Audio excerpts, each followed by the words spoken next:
What's up, everybody? How you doing out there? Hope you're doing well. It's an oh wait just a second. I've got to fix the sound a minute. I'm getting echo. Oh no, it's good. We're all good now.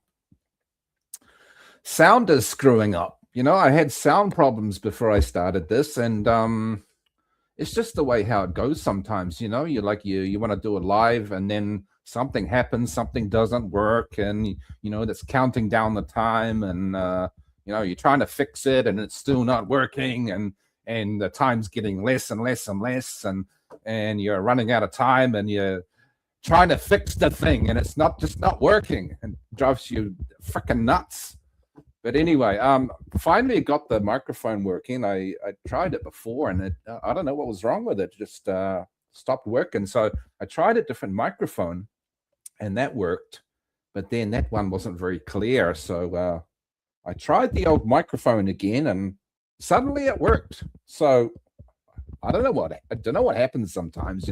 Things stop working and they start working again. I'm not sure, but I hope everybody can hear me out there. I hope the microphone is actually working properly.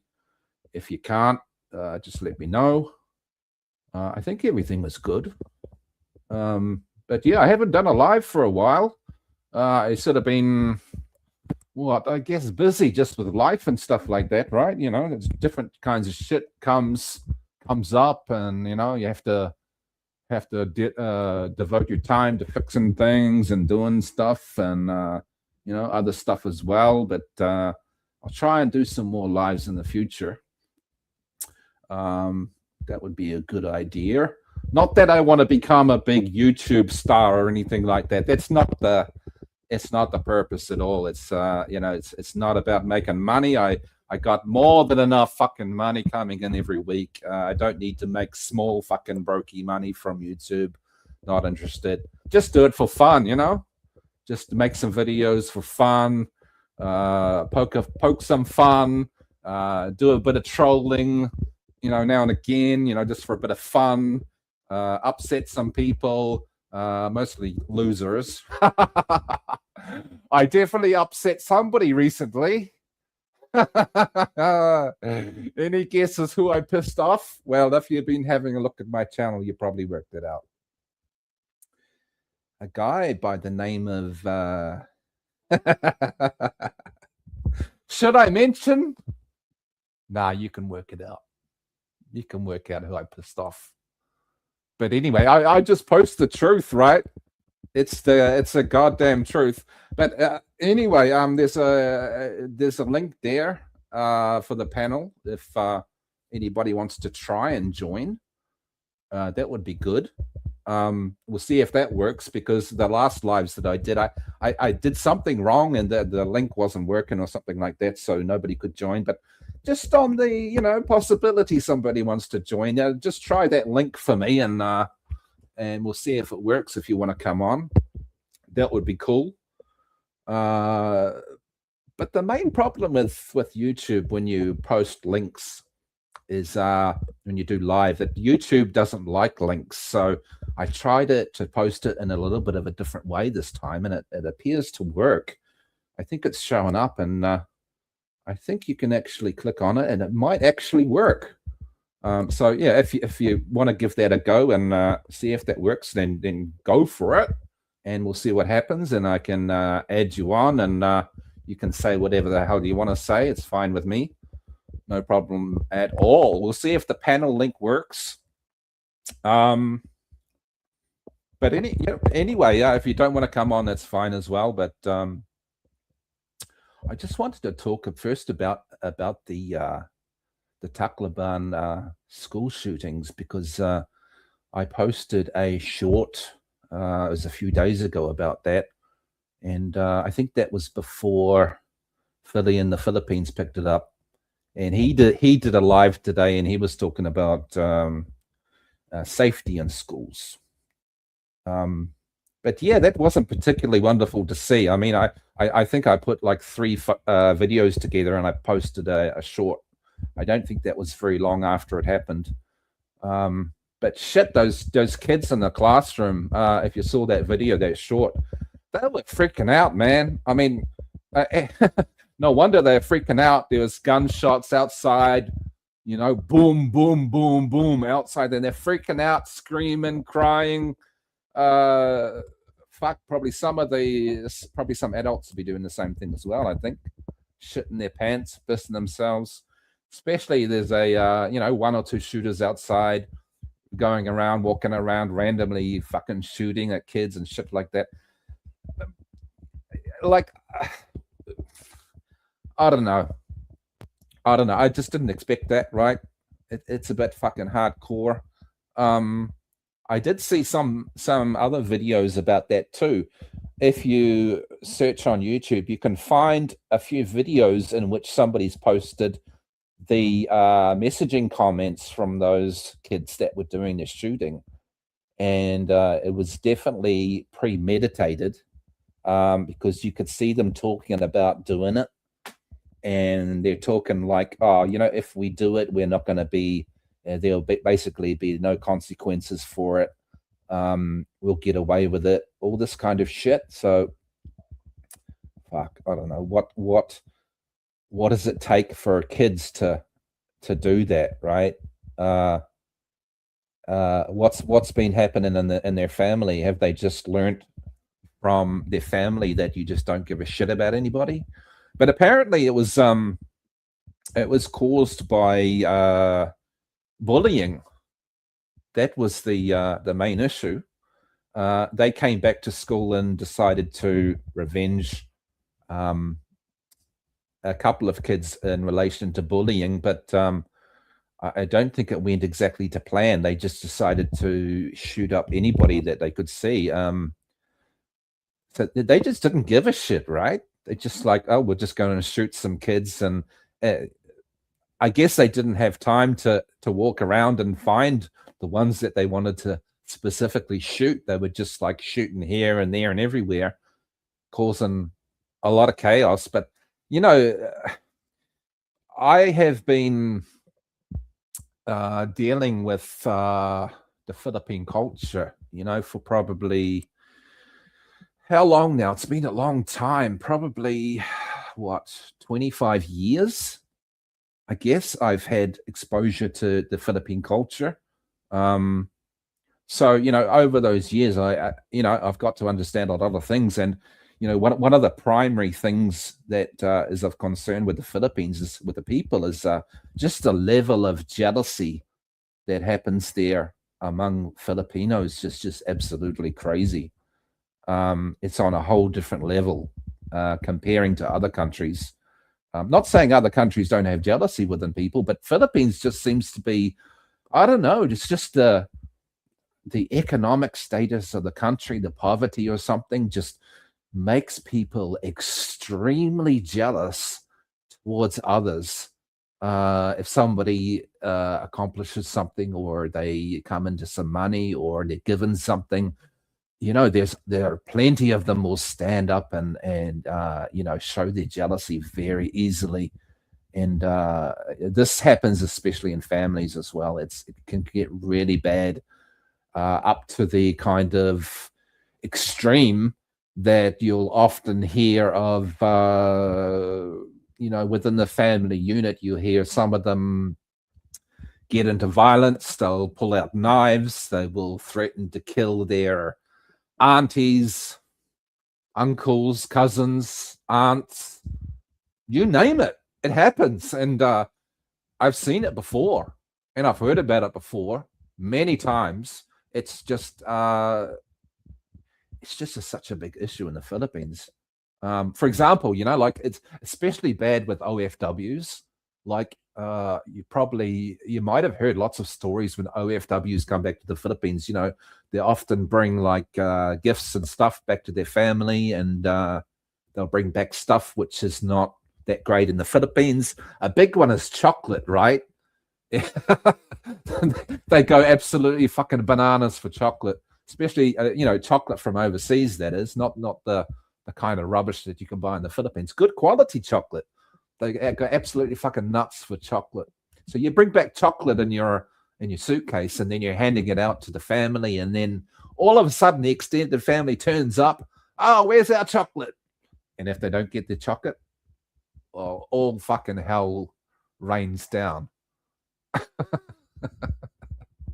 Or if they don't get their share of something, or they miss out on something, all of a sudden they can get into fucking rages, and then the jealousy is just goes fucking overboard. I've seen it with my own eyes. I've heard tons of fucking stories. I've heard it from people that I'm close to about their families. It doesn't end. It's just something that keeps on going and going. There's no end to it, right? It doesn't fucking end. And I don't think it ever is going to end either. It would just keep going and fucking going and going. Because there will always be some inequality. Somebody will always have something that somebody else doesn't have. And somebody will get jealous about it. And yeah, that's when the conflict starts. But, it's not just about the jealousy part as well that enters the problem with bullying. It's the chismosa, the gossip, right? That's also extremely bad. If you know the Philippines, you probably know all about that. It seems to be their pastime, especially with the women there, right? Their pastime is like talking shit about each other. Like, who has this? Who has a foreign boyfriend? Who hasn't? Who's got money? Who hasn't? Who's got this? Who hasn't? It's never fucking ending. It's like the national fucking pastime in the Philippines. Chismosa, gossip, blah blah blah blah blah blah about this, that, and the other person, and if you've experienced it, you know what I'm talking about. You can walk down the street with your girl, and then all of a sudden, half the town knows that you've arrived within 30 minutes. The word is everywhere, and you're 5 minutes later, you're turning around and you're going somewhere, and somebody already knows that you're there. You've been there for 5 minutes. It's like it's just communicated everywhere, right? Just like instantly, virtually instantly. As soon as somebody knows something, they're going to tell everybody else. And screw your privacy, right? If you're trying to keep a low profile, forget about that, because half the town's going to know that you're there, especially with the smaller towns in the provinces, right? But yeah, jealousy and chismosa, that's probably the main contributors, I think, to the bullying culture in schools. It's probably more so with the girls. They are probably more guilty of the chismosa than the guys. The boys are like not fucking interested so much of that shit, except for maybe the bucklers, I guess. The gays, they probably they get into that a lot as well, but mostly the girls, right? So that'll be where the main problems are, with the girls mostly. And they'll be talking about each other, back chatting, spreading rumors and gossip and shit like that. And there's no fucking excuse for any of them to be going into the school and shooting each other up. But what I'm understanding is probably in that situation, it's just reached such a critical level. But it was boys that were coming into the school and doing the shooting up. It wasn't girls. So maybe these days the bullying culture is it doesn't care anymore. Maybe it's getting quite equal for both boys and girls. I don't know, because I'm not like regular guy, waiting outside schools and talking to underage girls and shit like that. I don't do shit like that, right? I'm not interested. So, I probably don't know the situation exactly, but I'm just speculating. It's probably very bad. I mean, you've got to add to the equation as well the fact that they can post stuff on social media. I mean, back when I was at school, there was no internet, there was no social media, there's nothing. So, the only gossip that you heard around school was, people telling each other stuff, by word of mouth. There wasn't looking any of the sort of stuff up on social media and who's posting pictures of somebody and who's saying shit about somebody else on social. It just didn't exist, right? So imagine being a kid today. You have to worry about not only what's happening in the playground, but who's posting shit on about you in social media. Because they're all walking around with phones. They can take pictures, they can do videos, they can post them. God knows what's happening. With that, it's probably been a contributor as well to the revenge attacks that these boys have committed. But seriously disappointing, seriously sad that you have 3 kids killed as a result. And apparently, when I posted the video before, there were only 5 injured, but that's gone up to 20.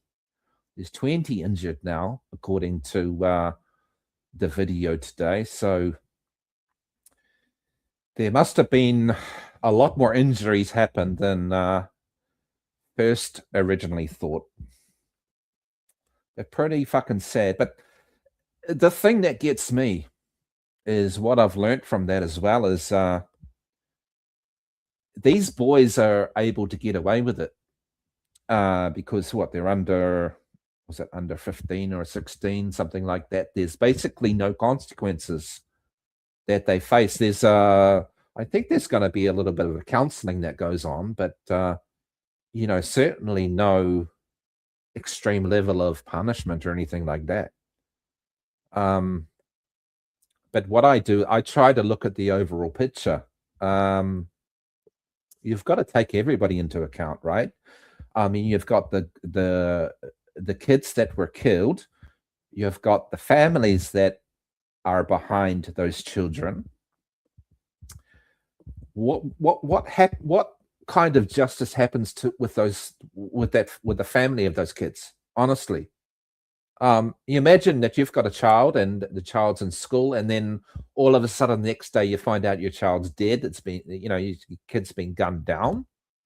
And then you find out later on, the boys that did it, they're not going to be charged because they're too young. And they're just going to be released again. So it would screw with your mind. I mean, there's nothing actually stopping those young boys repeating the same thing again. Of course, maybe they have to go and find some more guns. But where the hell did they get the guns in the first place? Can they get some more? But what's stopping them from doing that again? I mean, that they could have gone. They could go to counseling and sit there, pretend to listen. The adults are going like, "No, it's wrong. You can't do that. It affects lots of people." They just sit there. They're listening. They're nodding their head. Yeah, whatever. They're just kids, right? They don't need to listen, really. And then they pretend, okay, I agree with that. That's fine. As long as you let me go, I'll agree with it. Doesn't change shit in their head, right? And then they go and get some more guns and come back to school and do the same thing. Maybe they want to come back and find those kids that they were really looking for the first time and get revenge on them. So it seems like the law in the Philippines, well, the first issue is laws really need to protect people. If you've got kids that can walk into a school and do that, and they can't be charged, and they can be let go, and they can potentially do it again, there needs to be something that happens to stop them potentially repeating that behavior again. Otherwise, you're failing to protect the public. You're failing to protect all those other kids in the school that have already been traumatized once and probably need some level of counseling themselves. You need somebody to tell those kids, look, we've done something, we've put something in place, so that can't happen to you again.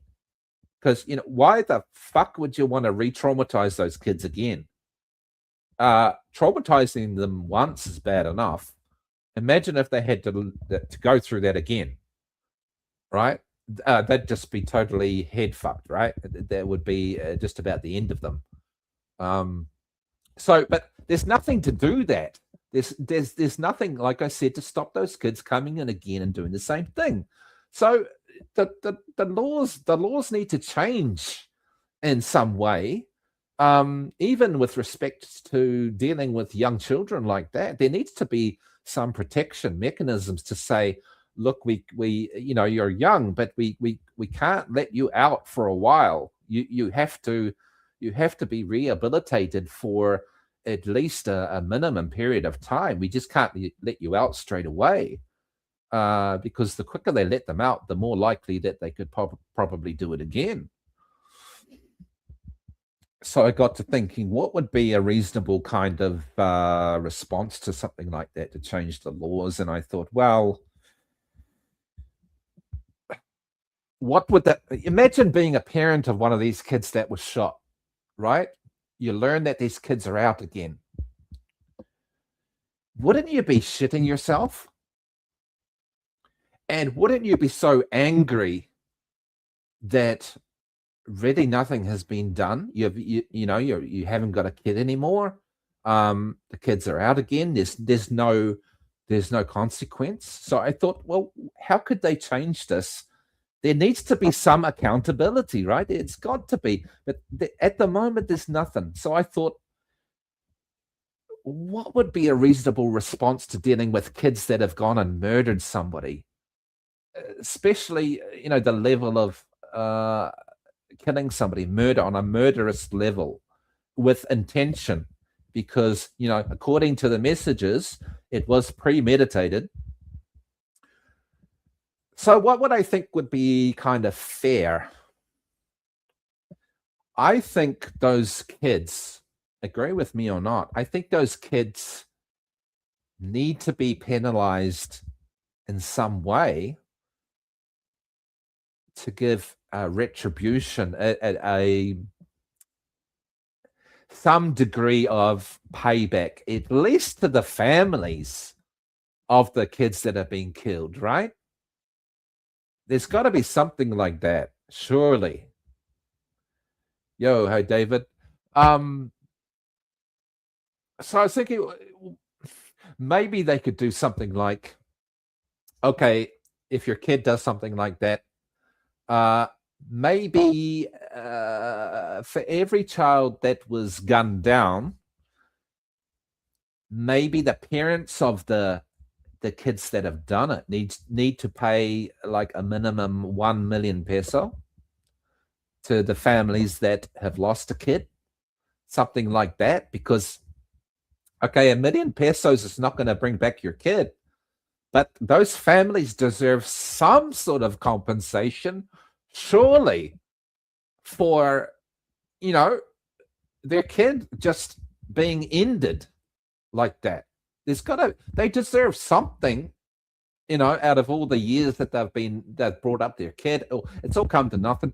So maybe, like, what I'm saying is, maybe there needs to be some penalty. For example, the parents of the kids that killed, maybe they need to be told, hey, for every kid your kid killed, you need to give 1 million peso to all of the families, right? To each one of them. If your kid kills one, they need to give 1 million to that family. If they killed 3 kids, you got to give like 1 million peso to 3 families. And if you don't, this is the kicker.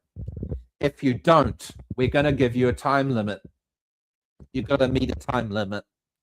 We'll give you like, how long would it be? A week? A month? Some short time frame that if you don't come up with the money, in my opinion, what should be done, if they don't come up with the money, the compensation money for the families, then they come in, they grab the killer kid, they take them to the prison, line them up against the wall,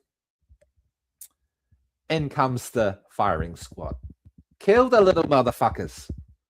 So, you're giving the family a chance. You pay compensation, but if you don't come up with compensation by our time limit, we're going to take your kid away and we're going to gun down the little motherfucker. That's what I reckon should happen. What do you think? You agree with that? Because as it stands, no consequences is not good enough. You've got to either make the family, the parents of the killer kids pay, and if they're not capable of that, then they lose their kid as well. Their kid gets ended, just like the kid that their kid ended. Eye for an eye, isn't it? In the Philippines, they have something in the Bible which says like eye for an eye. Well, why don't they be? They should be practical about it. Okay, make it an eye for an eye in the Philippines, and then when the kids learn that if they're gonna go out and do that and kill other kids, that there's gonna be serious repercussions for that, and it doesn't matter how old you are. Your family either has to front up with a large sum of money, or you're gonna get ended. I think that's fair. I don't think it's fair. There's no repercussions at all. I think that's just terrible because imagine what that family needs to live through every day. Their kid has been killed, and the kid that's done it is out there walking around, potentially acting like nothing's happened. You can just imagine how you would feel being the parent of the kid that's been gunned down, right? Knowing that the other kid's out there just walking around, nothing's happened, nothing. Devastating. It needs to be. There needs to be a penalty which reflects the level of the crime, and at least there needs to be some degree of compensation. I know, like I said, a million pesos is not going to replace the life of a kid, but there needs to be something. I guess what would happen is if the killer kid was from a rich family, they could probably come up with $1 million peso. But I'm sure they wouldn't want to pay it again. And I guess in the case of the killer kid's family, if they're not rich at all, then I guess they have to say goodbye to their own kid. But like an eye for an eye, I would agree with that. It's just too weak. The other thing that happens as well, and there's no consequences. I mean, what are these kids learning? We can go and kill other kids and we can walk away. Nothing happens, right? So again, like I said, what's stopping them doing it again? Virtually nothing, and what do they learn? They learn that they can get away with it. So, when you can get away with something, there's no consequences, you're probably going to do it again. You're highly likely to do it again. Just like if you could walk into a bank and hold a bank up and walk away with a couple of million pesos, and somebody says to you, you can do that and nothing's going to happen to you. Well, probably everybody would be doing that. So it seems like the laws in the Philippines are, they need to be adjusted significantly because, it might be a kind of a rare thing, right? That this doesn't happen very much, but it doesn't matter if it's rare or not. It's proven already that it can happen, and it can happen with extremely young kids, well below legal age, that, at the moment they can't be touched. There's nothing that they can really do. So, of course, there needs to be some law changes there. Otherwise, this could just happen again and again. And it's not right for the families to have no compensation, no consequences at all. Not fair for them to lose their kid and virtually nothing happens. Where's the justice in that? And I know the world is not fair, right? If you're a mature adult today, you have to come to grips with the fact that a lot of things in the world are just not fair at all, and sometimes there's not much you can do about it. But seriously, the officials in the Philippines justice, they need to get their heads together quickly about this one and stop something like that happening ever again. There needs to be some serious accountability. It's devastating, right? It's not good for the Philippines. It's not good for those families. It's not good for the public to be scared that young kids can not only target schools, they could potentially go around malls with guns if they could get in, or they could be mowing down people in the street even. And there's no repercussions doing, after they do that. People can't live in that kind of world.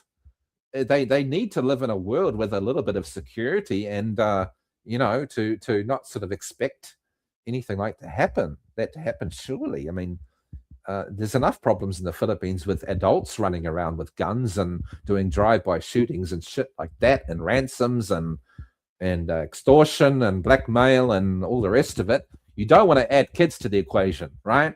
You don't want to slowly evolve a demographic of young kids into fucking cartels, into thuggery, into fucking a gang style lifestyle, right? You don't want to encourage that kind of shit. But kids they're more educated these days because, like, a long time ago, we couldn't access the internet. We couldn't read up about whether you're going to be accountable or not. There used to be a time when kids we were shit scared, but today they can just pick up their phone and Google, put in the Google search, am I going to be accountable being 13 years old if I take a gun and I kill a dozen people? Google's going to come back and say, well, according to Philippine law, you cannot be charged. And what are they going to do with that? Free out of jail card, right? So what if more kids do that? They do their checking on Google and find out that they're not accountable. It could just spread. There could be a whole lot of them doing this sort of shit. Not necessarily shooting. They could be doing other shit like stealing more money or causing other kinds of shit. Who knows? But no, I'm just saying they need to deal with that. They need to hit that one on the head. It's not right? It's fucking terrible. Come up with the money or hang the little motherfuckers. That's what I reckon. What do you think, David? You think that's a good strategy? Anyway, I hope you enjoyed the little videos that I released over the last couple of days. Can you guess who those videos were about? Well, you should be able to guess, right? I'm not going to say.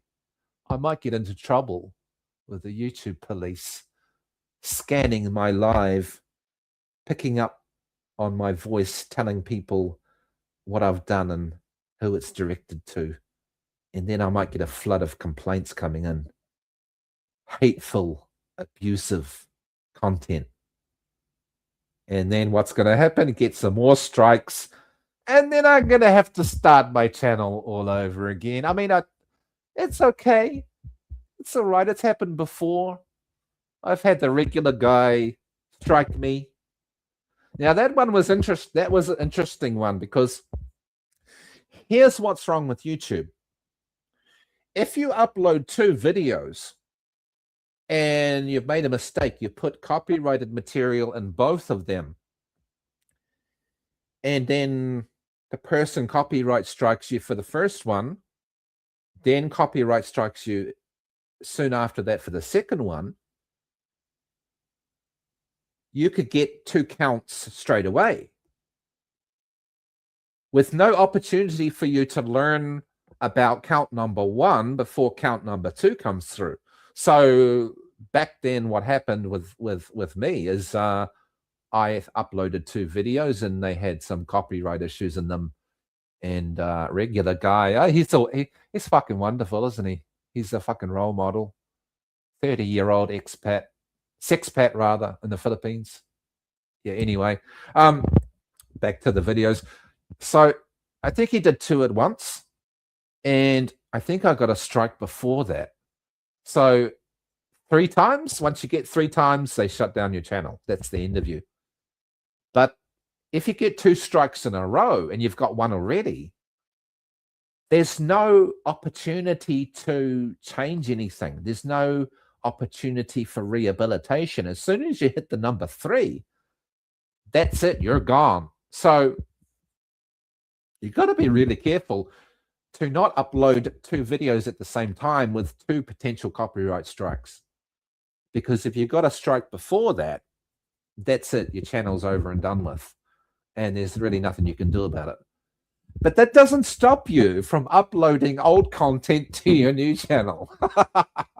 So as long as you make a habit of saving your original content, right? You're archiving it or putting it somewhere like on a backup drive or something like that.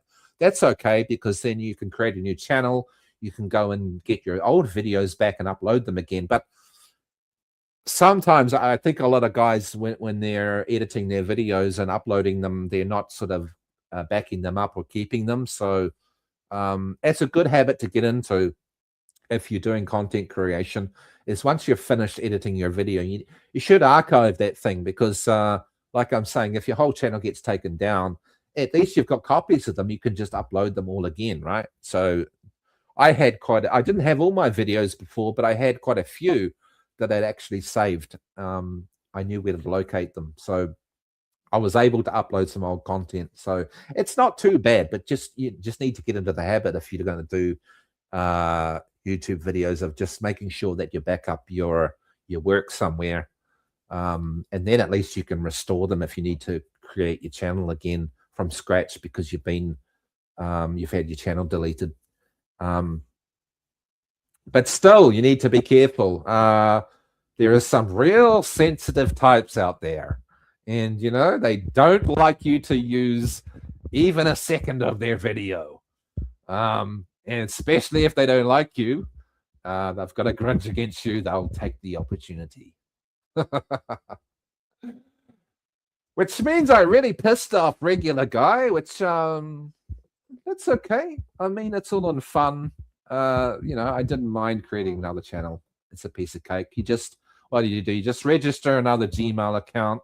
You just use that to start up another channel. And to be honest, YouTube didn't come back and say, oh, hey, we've sort of noticed that you've created another channel after we terminated your other one.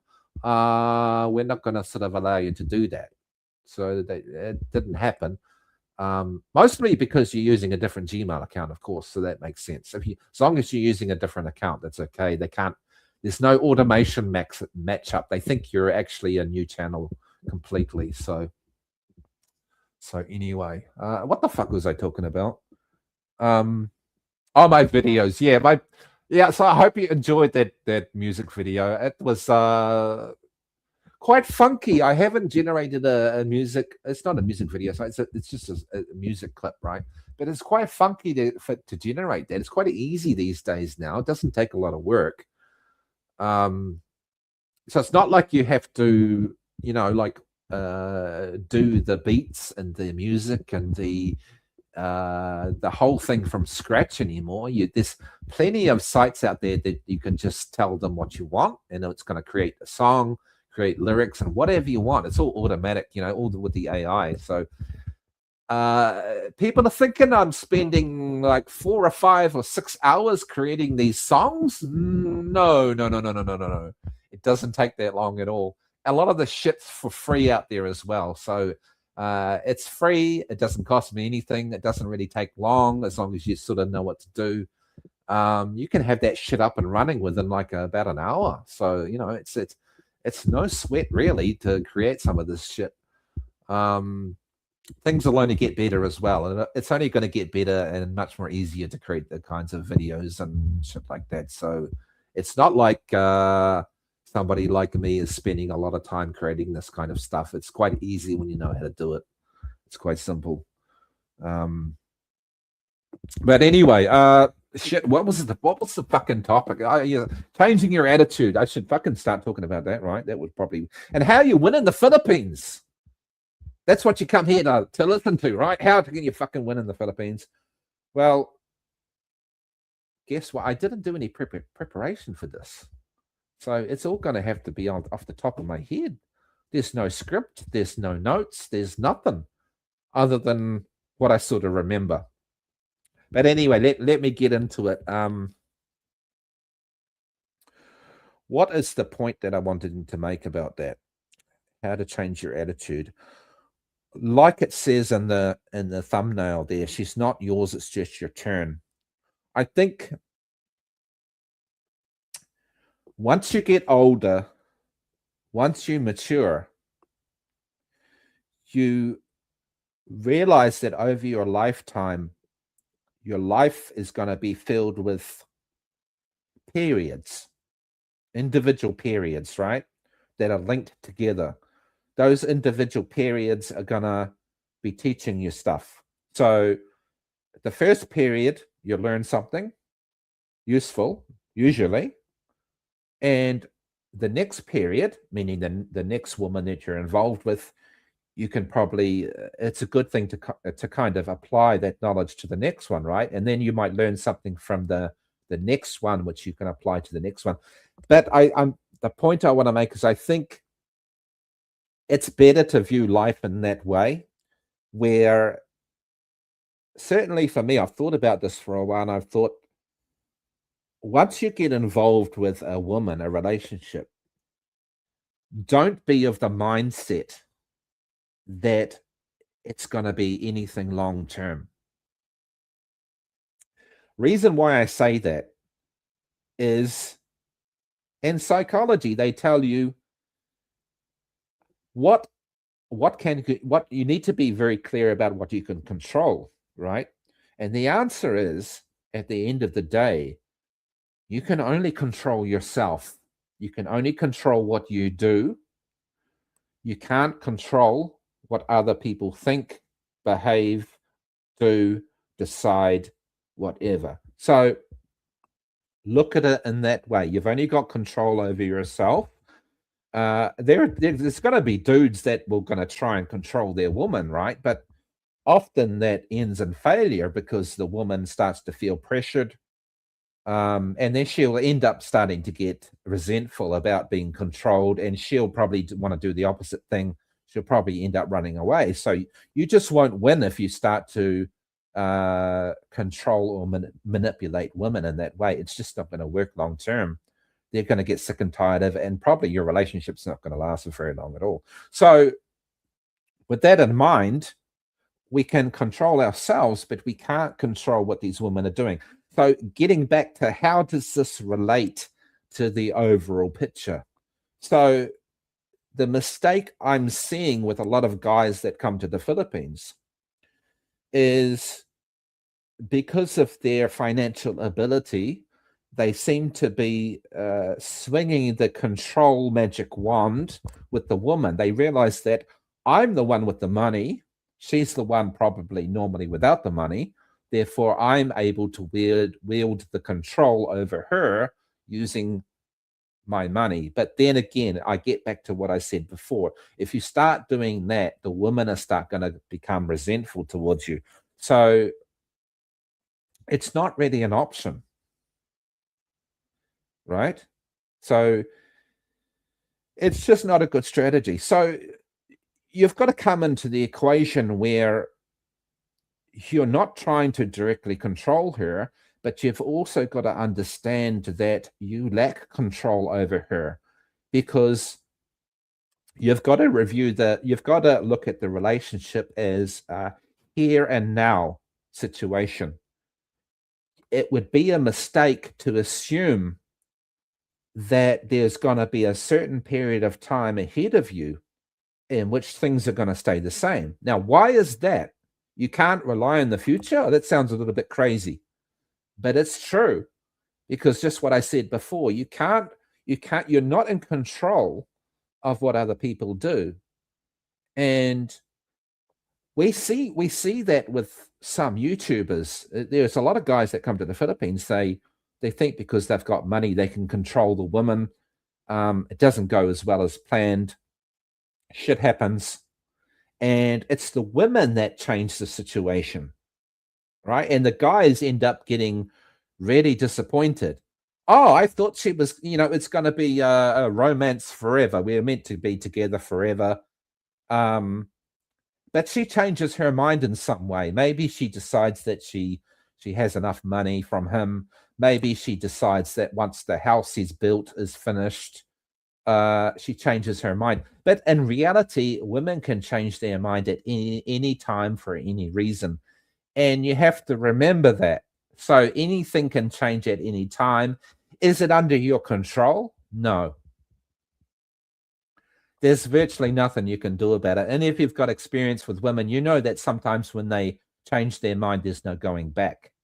Sometimes when they decide that they've had enough, they want to go, there's virtually nothing you can do. You can't plead with them. You can't fucking beg. If you beg, you end up looking like a desperate asshole anyway. So you can't do that. You can't plead with them.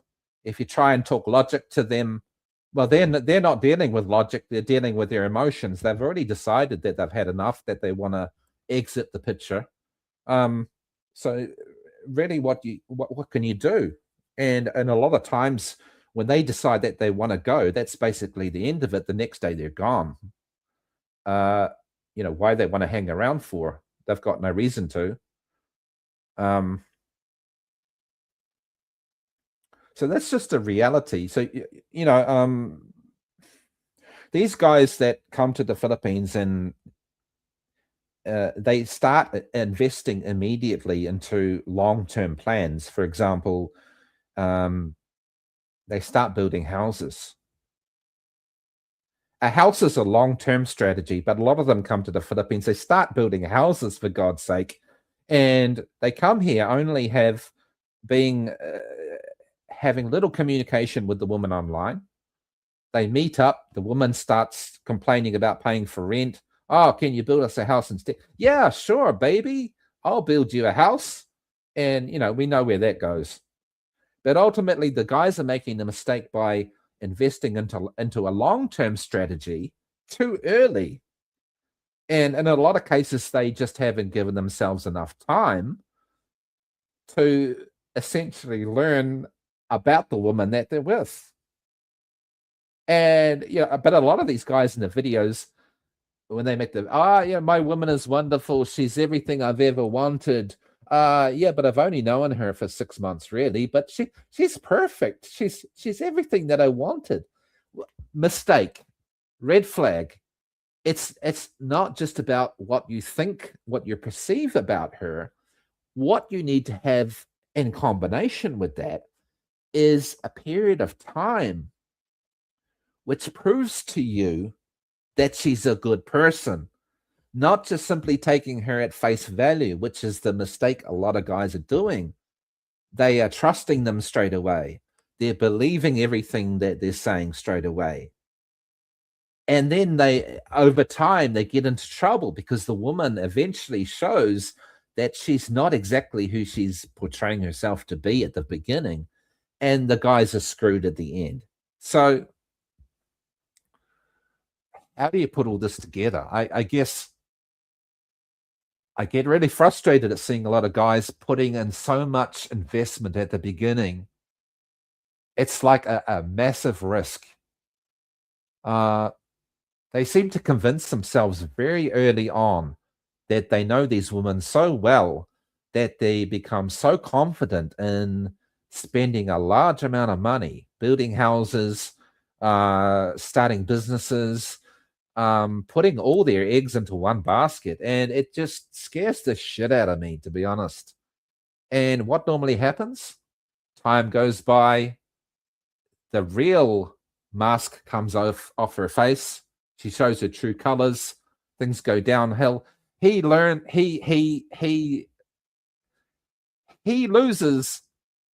a huge amount of money, a huge amount of long-term investment from being stupid over the short amount of time at the beginning.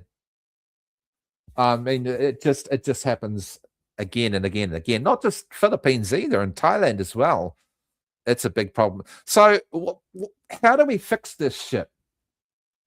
So if I was talking to somebody, if some expat was to come up to me and said, well, I'm contemplating starting this relationship. Got any advice for me? I'd be like, first of all, I want you to rent in the Philippines for maybe about 2 years at least. If the woman's pressuring you to buy a house, simply say no. Right? Don't get yourself tangled up too early.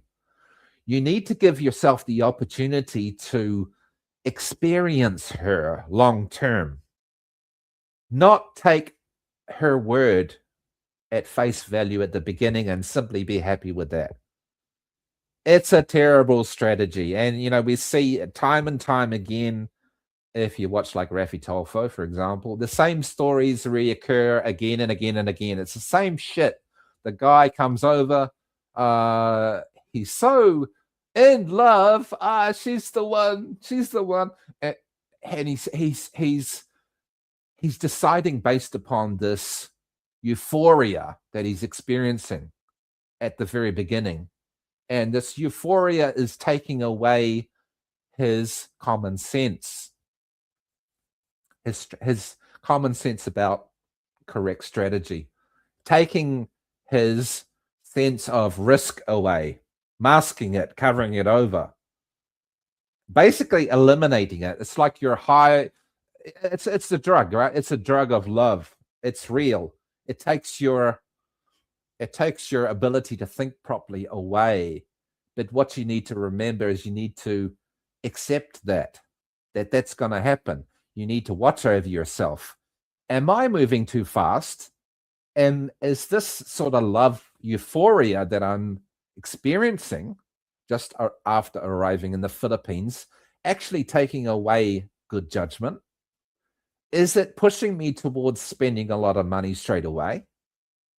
If that's the case, I would say, hello, red flag. You need to realize that there's something interfering with your good judgment. And if there's anything interfering with it, a woman or whatever, you need to put on the brakes.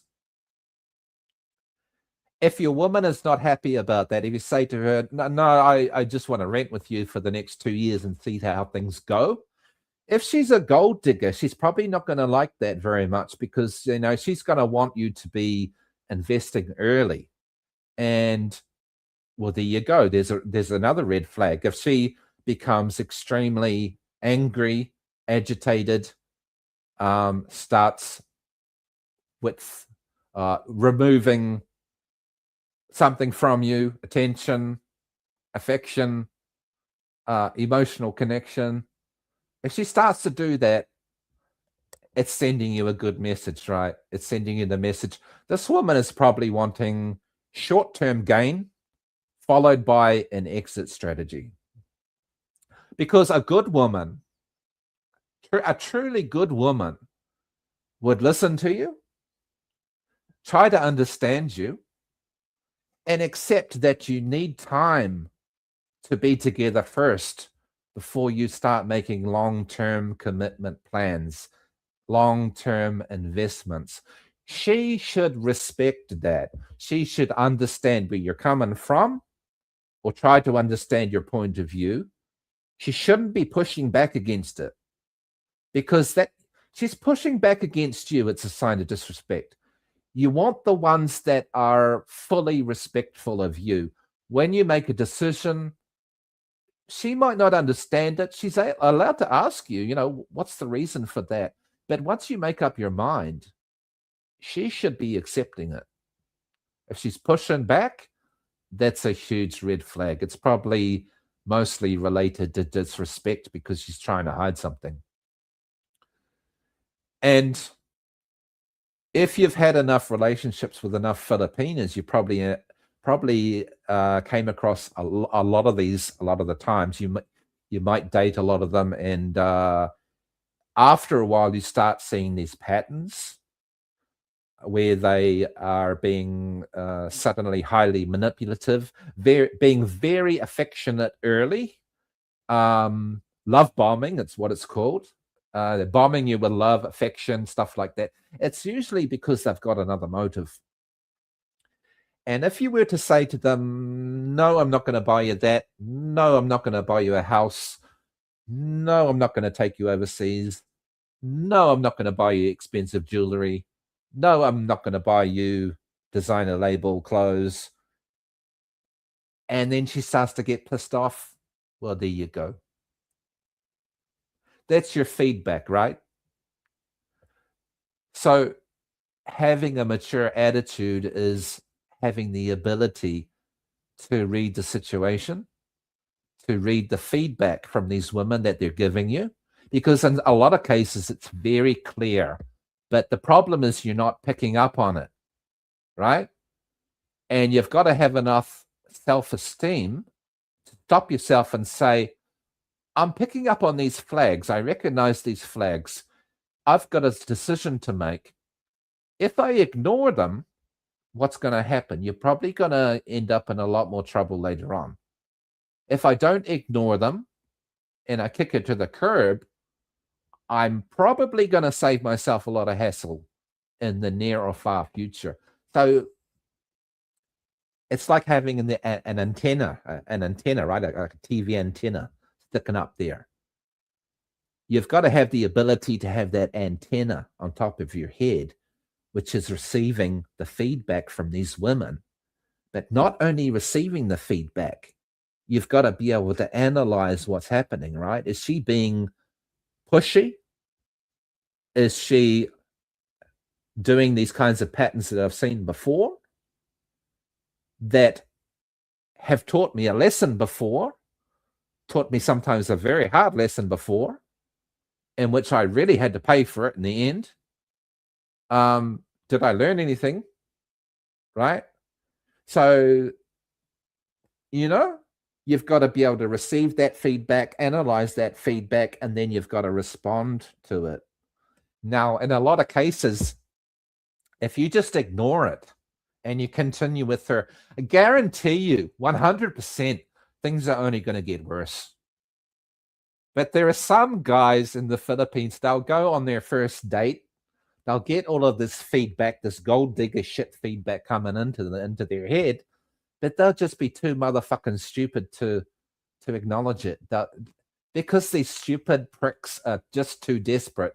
These are the kinds of guys that end up having long-term relationships with the first one that comes along. And for God's sake, there's millions of Filipinas in the Philippines. It's just another fucking red flag to me. These guys that just pick the first one that comes along. It's like I use this analogy, right, of women. I think ultimately what you want to do is you don't want to go with the first one. You want to test the water. You don't want to be like fucking regular guy, though. You don't want to be like a prick that travels around for different towns in the Philippines and tries to fuck all of them and then just leaves. Not exactly like that, because it's not doing yourself much of a favor, right? All you're getting is fucks, and that's about it. Like him, you're not fucking learning anything. But what you need to do in the Philippines, if you are single at the moment, is what I would recommend is that you go on lots of dates. And these Filipinos are probably going to be pushing you on the dates to be committed, but I would resist that. I would make it clear, loud and clear to them to say, hey, this is a date. This is not a commitment to you. I'm spending time getting to know you. You need to respect that. Just because I'm on a date with you and I kind of like you doesn't mean that we're going to have anything long term. I'm spending my time getting to know you because I need to.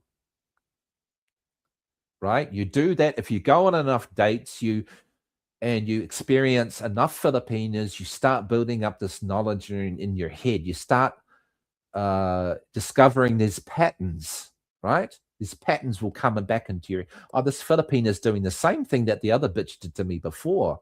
No, I'm not into that. So I'll give her the flick. She, kick her to the curb. So it becomes easier to filter out the shit.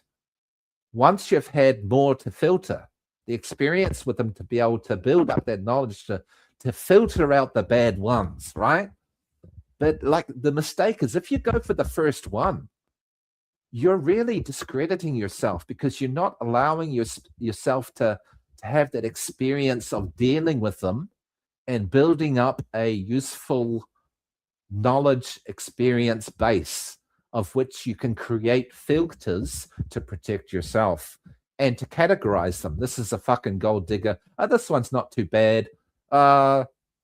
this one's nice, but there's no future. This one is nice, but doesn't want to work. This one has a lot of commitments. This one has kids that I don't want to feed. You'll work it out, but you need to have some sort of basis to work on, right? So you need that experience. So this is why I'll come back and say that you need to look at the experiences with women on a periodic basis, and not to take any one of them particularly seriously. You start doing that, you take them really seriously, you start weakening, you start to become more desperate, you start to be unable to see that there are millions of other options out there. It only comes to your detriment. It only disadvantages you. So, end of the day, date lots of women, build up that experience, recognize the patterns, the good ones from the bad ones. It'll also give you an opportunity as well. When you experience dating more of them, then you'll probably come to an easier point of actually knowing what you want, rather than just taking the first one that comes along. You'll be able to build up that ability to ask yourself important questions. You know, what kind of woman am I really looking for? Does looks really matter, or do I value the personality is more important to me? What's important? What do I want? Do I want one with kids? Or personally, I wouldn't recommend that. But look, I can't control the guys out there and what they do. Some guys are okay with that. I'm not. I would never be okay with that. I'm not. You've probably seen in my videos and comments, I'm not okay with paying for some other guy's fucking jizz, right? I'm not after fucking paying for some guy's fucking kids. It's their kids, not my kids. I wouldn't have anything to do with it. So you might be like me. You're not looking for a Filipina with kids already. So that's out of the ballpark. So suddenly you're able to filter out more and more women, right? You decide that you don't want this, you don't want that. So when you're meeting them, you can ask these questions to implement these filters. Do you have kids? Are you working? What are your plans for the future? What are the things that you value? What kind of guy are you looking for? You can ask more of those kinds of questions, and you can filter them. So being able to filter means that you can filter more of the bad ones out and concentrate to the good ones, right? You can get rid of the shit that's not going to work a lot more easier, and you can focus. You can focus in on the specific ones that you're really looking for, rather than just these desperate motherfuckers that just come in and accepting the first one that comes along and then complaining later on, oh, she didn't work out, there was this wrong with her and that wrong with her, and you know, they're working this out like years later. It's not really going to work. I mean, you don't want to work out the fact that you're not going to be able to get along with somebody years later. You want to work that shit out at the beginning, because you're going to save yourself a lot of time, a lot of pain, and a lot of effort, right? So seriously, you've got to make an effort to do this. A lot of guys are just simply not willing to make the effort to think properly, to go on multiple dates, to find out what these women are really like, to put these women through the filter that they've created based on their experience before of what's happened with dating other women, right? You've got to have that filter. You've got to build that filter up, because if you just let anybody in, well, that's the prime reason for why a lot of guys end up disappointed, because there's mismatches, there's an inability to have good communication, and all sorts of fucking problems. There's many problems out there, right?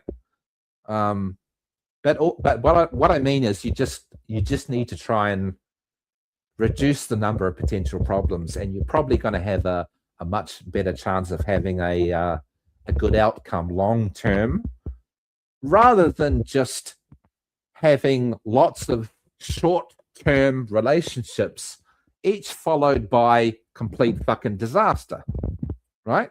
Which is what a lot of guys experience. They go from one to another, and nothing seems to fucking work. Well, why is that? Because they're not applying their own filter. They're not scrutinizing these women enough. They have this belief, I don't know where this belief comes from, that the woman they're with is the only woman in the Philippines.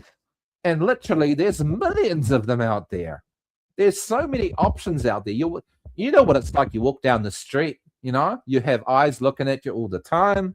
There's a woman around every corner that's looking out for a foreigner to help her. But you have to scrutinize those women and find out what they're really after. Are they just after a quick benefit from you? Are they really after something long term? Are they looking to screw you over?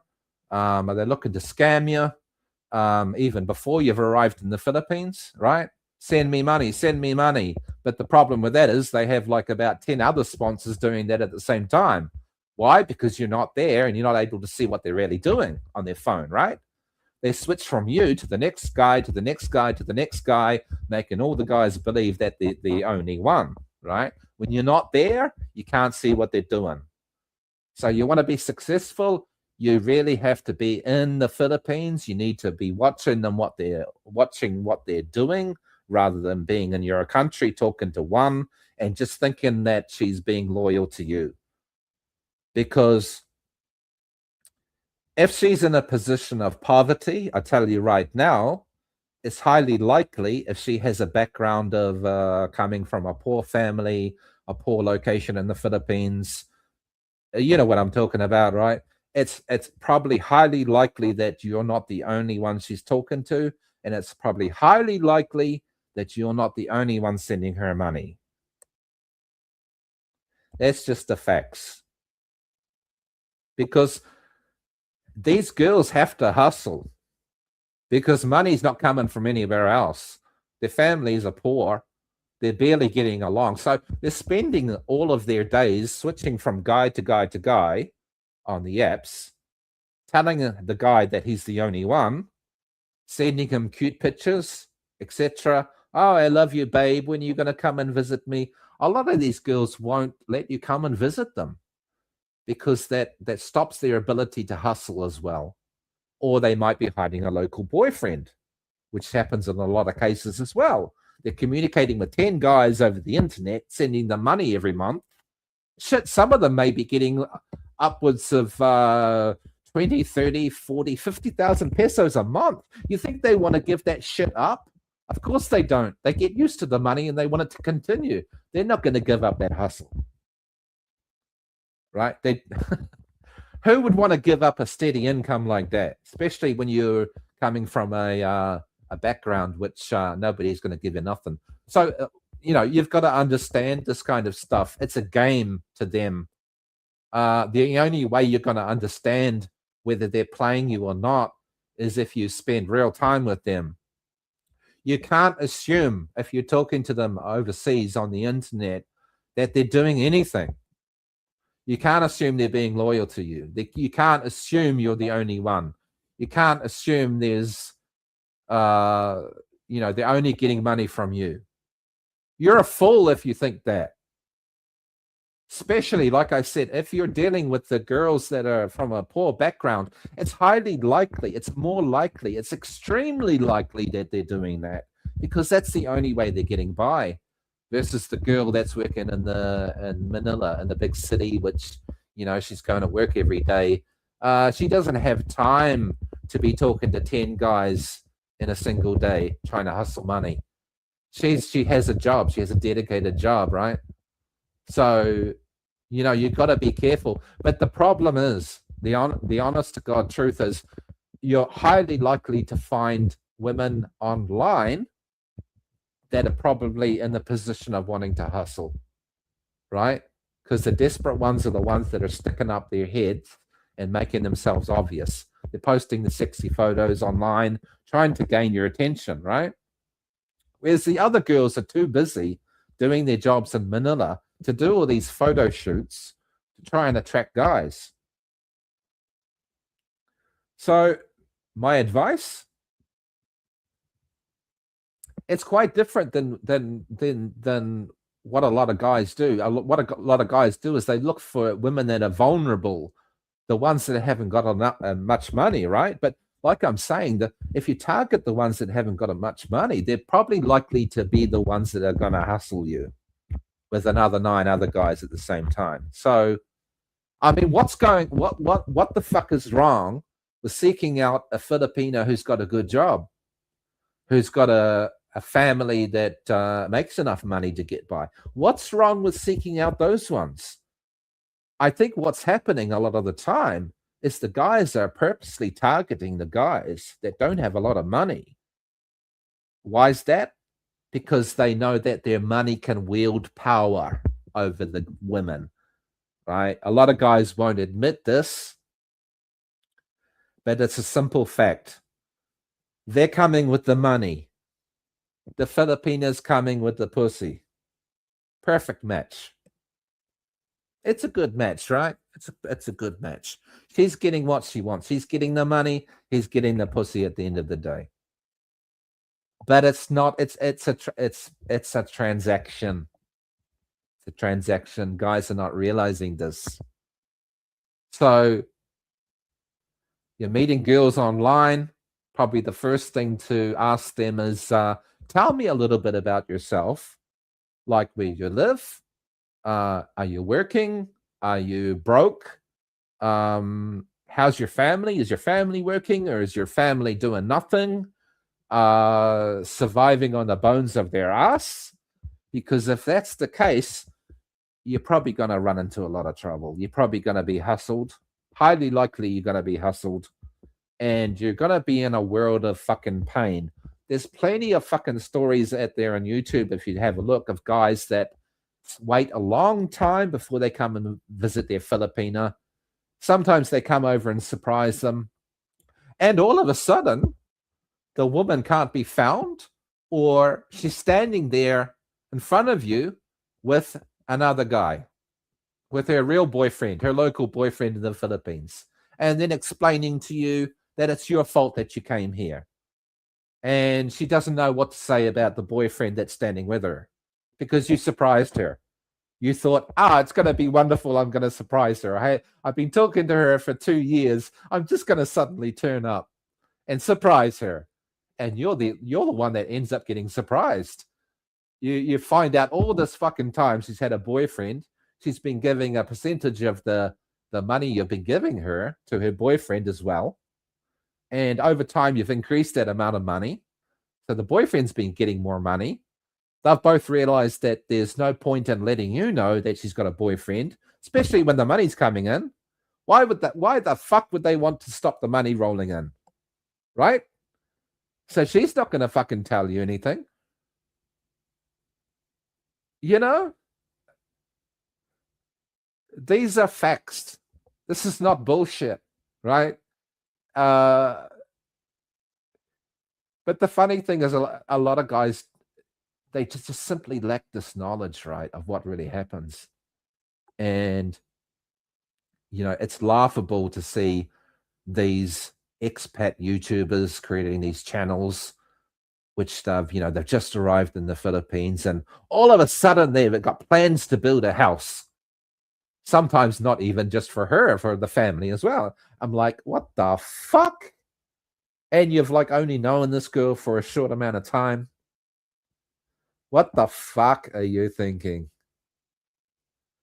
But they're so convinced of her character, of the love bombs. Oh, they're all genuine. They're all real.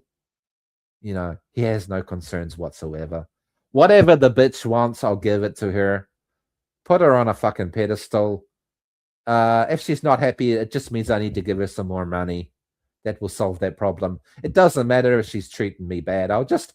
If she's getting angry, I'll just give her some more money, or I'll buy her something, or maybe I'll buy her family a house as well. That will make her happy.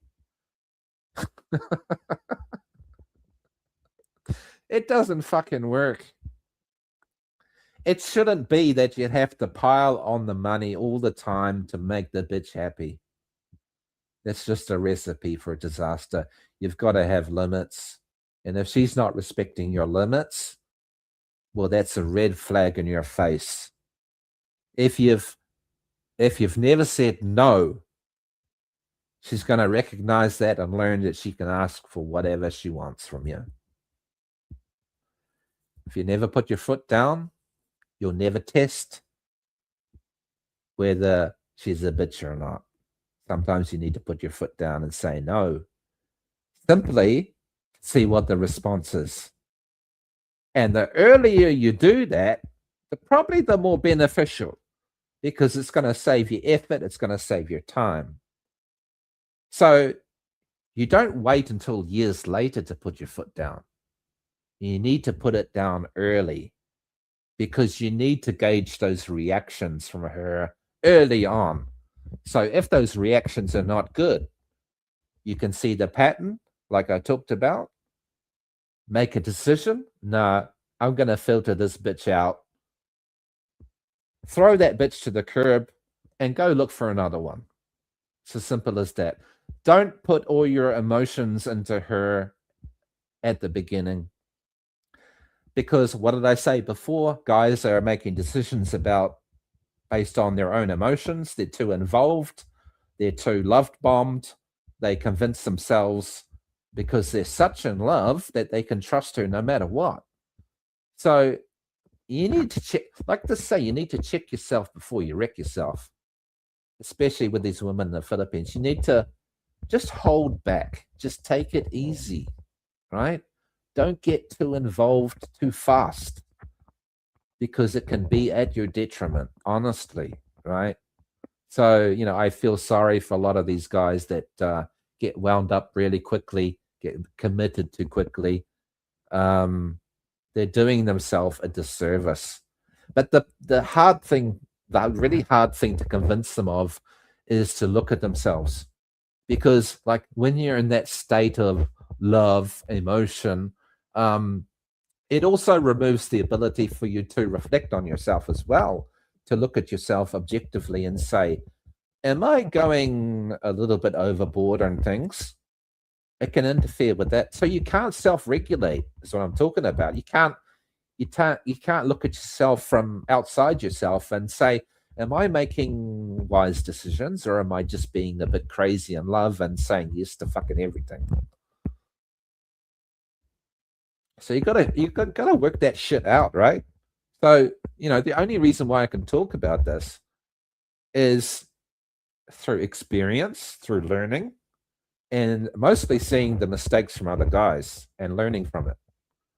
So that's my advice. Take it or leave it. It's really up to you. The main point here is to slow things down at the beginning.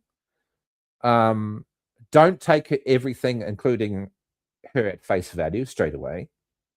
You need to give yourself time to experience her, to learn about her. And you need to actually test her as well by saying, no, baby, I'm not going to buy you that. Sorry. And seeing what her response is. Very important, because you don't do that, you end up like these fucking simps that end up spending all their money. Later on, shit hits the fan. She decides she's got enough. She wants out. And they're just fucking abandoned, right? They take their houses and they're fucking gone.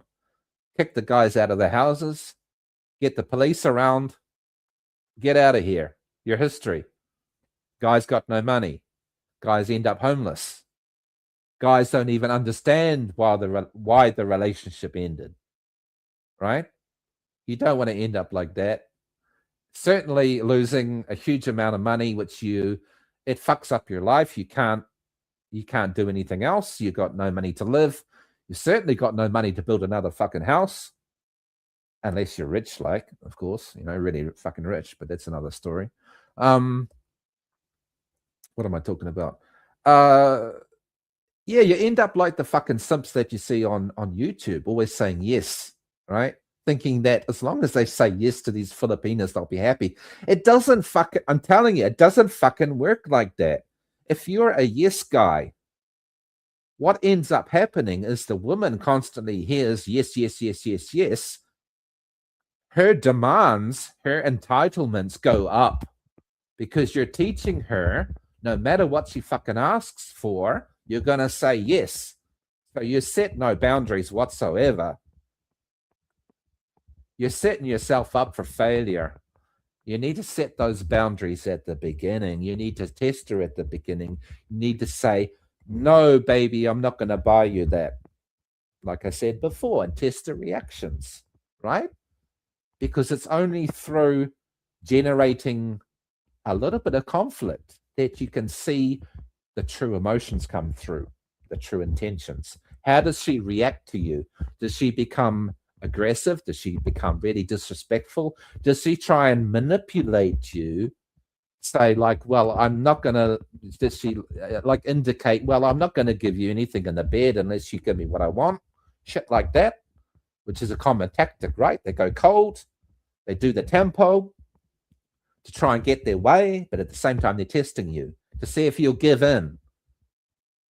Once you give in, you give them what they want. Again, you're signing up for failure. And to be honest, a lot of guys don't have the ability to do this because they just simply don't understand that there is a lot of power in saying no, simply for testing responses to gauge what sort of kind of character the girl has, to save time and effort if she's the wrong one, to work that out, to work that shit out, to test that against your filter. Does she pass through my filter or does she fail? Because you want to catch the ones that fail sooner rather than later. If you don't catch them, it just means you're going to waste more fucking time with these bitches, right? We've only got a limited amount of time on this earth. You could be rich, you could have heaps of fucking money, but what nobody has is unlimited time. So time becomes the valuable resource. And I'm just telling you, try to reduce the amount of time that you're wasting on these wrong bitches. And in order to do that, you need to test the fuck out of them at the beginning, not later on. You need to do it at the very beginning. You need to focus on their character, how they respond to positive things, to negative things, the whole range. Can you say no to her and can she be respectful to you after that?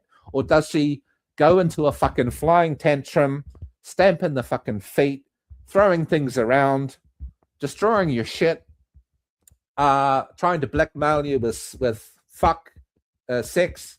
What the fuck does she do? What's her strategy?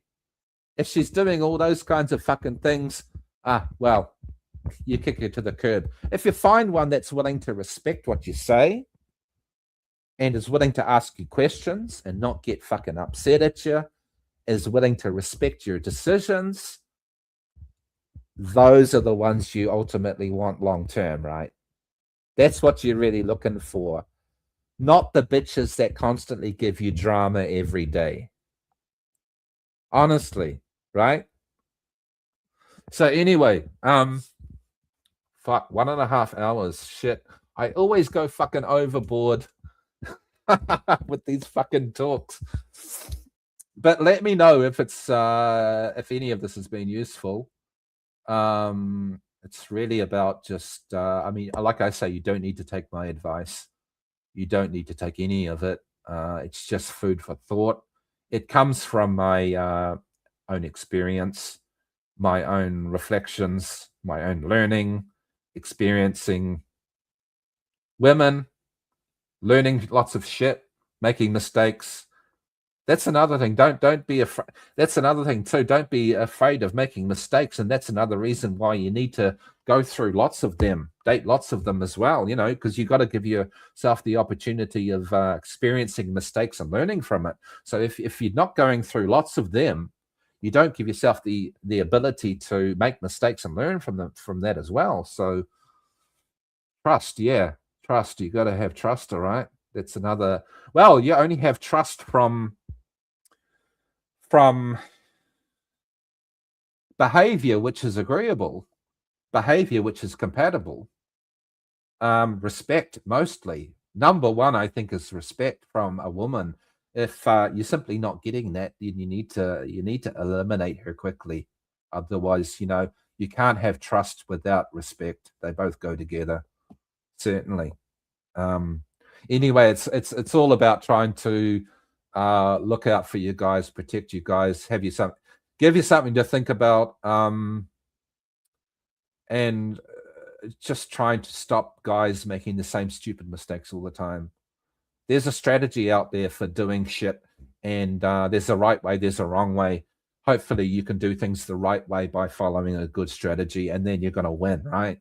If you keep following a bad strategy, then you're gonna be fucking losing all the time. You need to work out the strategy, like I've been talking about, with the goal of winning. You want to find the one that you could possibly be with long term. You certainly don't want to spend a long time with somebody that you're completely incompatible with, or they haven't shown you their true colors, etc. It's just going to be a recipe for disaster long term. So anyway, that's it. I hope you've enjoyed this one. I hope I've inspired you or made you think about something in some way. And yeah, I'll see if I got some more time to do a live again in the future. I don't know what I'm going to do, but we'll see what happens, and I'll keep making some more videos. If you know who keeps on hassling me, well, I might make some more videos about him. I might drop some more entertaining videos. We'll see what happens. But thank you, guys. Street Freak Patrol is out. Cheers. See ya.